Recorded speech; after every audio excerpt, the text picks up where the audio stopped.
అంటే బోర్గంతే గట్లనే ఉంటుంది ఈరోజు. రైట్.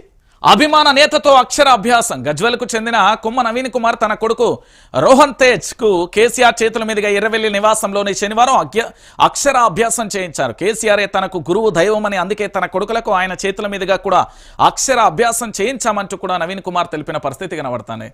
ఏమంటున్నానంటే కల్వకుంట్ల చంద్రశేఖరరావు తెలంగాణ రాష్ట్రానికి ఒక పేగుబంధం, అదొక ఎమోషన్.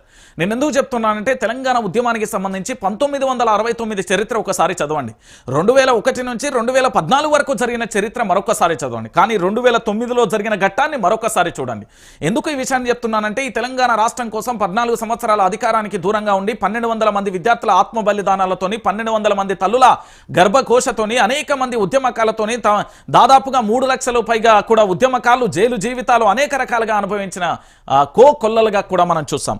సో ఇలాంటి పరిస్థితులలో ఇప్పుడు జరుగుతున్న ఈ పరిణామాలను గనక మనం చూస్తే తెలంగాణ ప్రాంత ప్రజలందరూ కూడా ఆలోచించాల్సిన విషయం ఏంటి అంటే ఈ దారుణమైన పరిస్థితి ఈ తెలంగాణలో రాకూడదు, ప్రత్యేకమైన తెలంగాణ రావాలి అని ఏదైతే 1969 రాజకీయ స్వలాభం కోసం, పదవుల కోసం చేసిన ఆ దారుణాలు మనకొద్దు, కేవలం ఇక్కడ ప్రాంతం బాగుండాలి, ఇక్కడ ప్రజలు బాగుండాలని తెలంగాణ రాష్ట్రం కోసం పోరాటం చేసి 10 సంవత్సరాలలో తెలంగాణను అద్భుతమైన రీతిలో అభివృద్ధి పదంలో నింపిన నేత ఎవరైనా ఉన్నారు అంటే అది కల్వకుంట్ల చంద్రశేఖరరావు.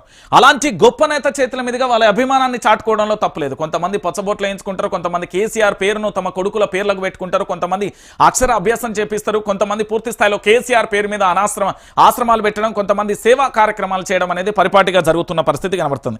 సో మొత్తానికి కేసీఆర్ ఆనవాళ్లను చేర్పేస్తా అంటే ముఖ్యమంత్రి పదవికి కూడా రేవంత్ రెడ్డి రాజీనామా చేయాల్సిన పరిస్థితి ఉంటుంది. ఎందుకంటే కేసీఆర్ తెలంగాణ రాష్ట్రాన్ని తెచ్చిన తర్వాతనే ఆయన ఎమ్మెల్యే అయిండు, ఆ తర్వాత ఎంపీ అయిండు, ఆ తర్వాత ముఖ్యమంత్రి అయిండు.